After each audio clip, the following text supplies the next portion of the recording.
Is this an advertising thing, or is this somebody's coffee that was left here? It's empty. All right, everyone, we got Coach Lindgren. When you're ready, his mic is open, so go right ahead.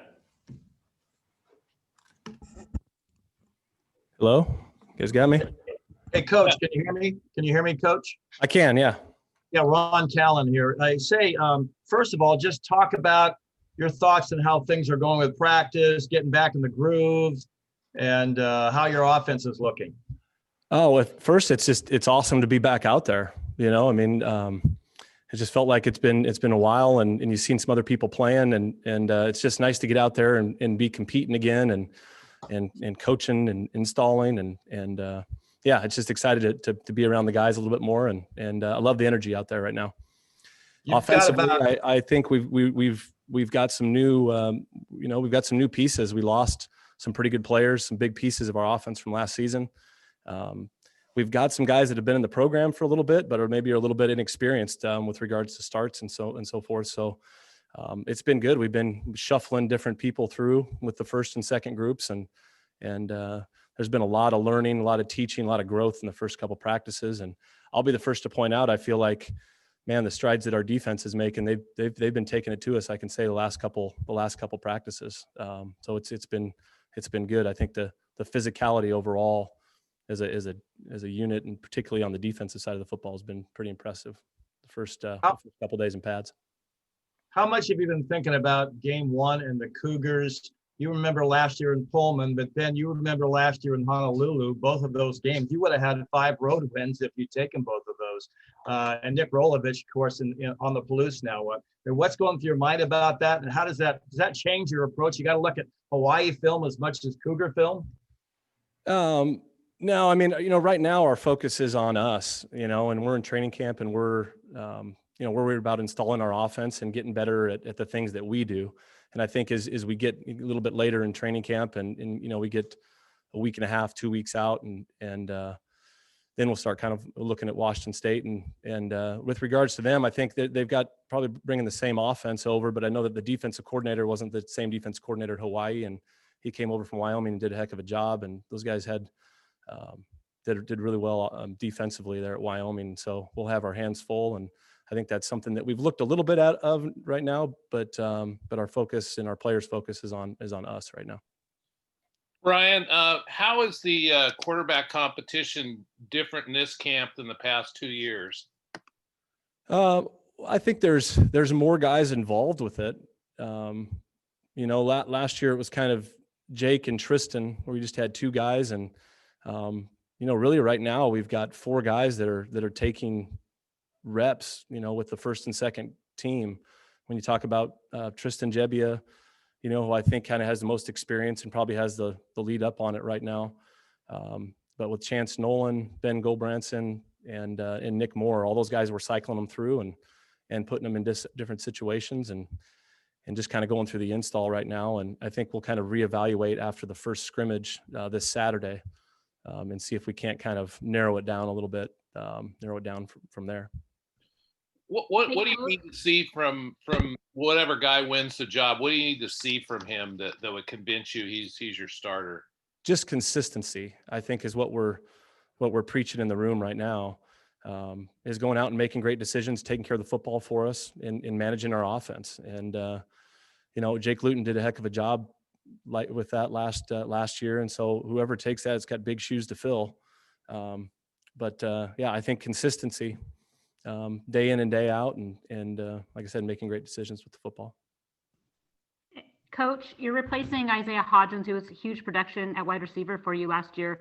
Talk about what guys are standing out to you. I mean, you have a whole room full of wide receivers, but who is standing out early on? Yeah, yep. The first guy I think is Trayvon Bradford, and it'll be nice to have him back full time. Last year he was kind of doing the red shirt thing. We had him for 4 games, but getting him back full time will be great. And I think he kind of adds that element to be able to stretch the field. We can put him inside in the slot. We can play him outside. And I've been really impressed with him so far.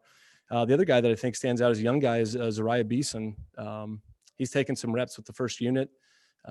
He adds kind of one of our bigger, more physical guys. And it's been pretty impressive for a true freshman to step in with the first unit, and he's made some explosive plays during camp. So he's flashed, to the coaching staff. And then the other guy, I think, I can mention a bunch. That's the thing I think we're going to kind of replace Hodge with a receiver by committee, as we've got so many guys. I probably can't talk about all of them, here, but I think we've got more depth at receiver than we've had since I've been here. Colby Taylor's another guy I think that's flashed in camp, and just a guy that really understands what we're trying to do, and is just a savvy player and has made some plays on some third down situations for us so far. You got Champ Fleming's, Josiah Irish. I think there's a number of guys, and we're just right now trying to rotate them all through with the first couple groups and find out really the strengths of those guys and kind of what we can do to take advantage of them with our offense this fall. Coach, going a little bit back to the quarterbacks, Coach Smith said yesterday that he thought Chance Nolan had his best practice on Tuesday. Would you kind of agree with that you saw some really good things out of Chance? And what are you seeing kind of out of the younger quarterbacks like Chance and Ben? Yeah, Chance, the first couple of days he struggled, and I think it's a new system. Unfortunately, we just weren't able to have, very many spring practices. And so a lot of these concepts he's going out there and running for the first time, and he was just thinking a lot through the first couple practices. And I think what he was talking about, referring to Tuesday, he got out there and made some plays for us, and it was like, all right, this is what we saw on film when we were recruiting him out of Saddleback. Just a guy that I think he's kind of a guy that got a little bit of moxie to him, and in the way that he plays and competes, and if things break down, he's got really good feet and can make some plays when things break down as far as outside the pocket, which we didn't have a ton of with Jake last year. So yeah, it was good to see him, and I think that just elevated his confidence, and it'll be fun to watch his development moving forward. And then Ben Goldbranson, I think physically, as good a freshman as I've had as far as the arm strength and the ability to get the ball downfield. He's made some big time throws down the field. I think with him, it's just, like it is with Chance, getting comfortable with the offense, consistency. He's making some freshman mistakes right now, which is not surprising. But I've been impressed with both of those guys at times. We gotta keep them coming, keep them development.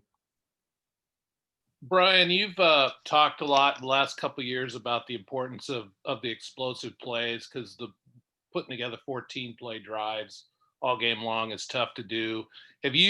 From what you've seen from this team, is it more capable of big plays than the last two teams? We'll see. I think it's still too early to tell. But the thing that jumps to me is I think we've got more speed at, particularly at the wide receiver position. And then I think at the tight end position with Luke Musgrave, his ability to stretch the field as well. So I do think we've got more speed as an offense, and hopefully that'll translate to more explosive plays. That's the plan, but I think it's just too early in camp, to see there. Brian, how's the offensive line?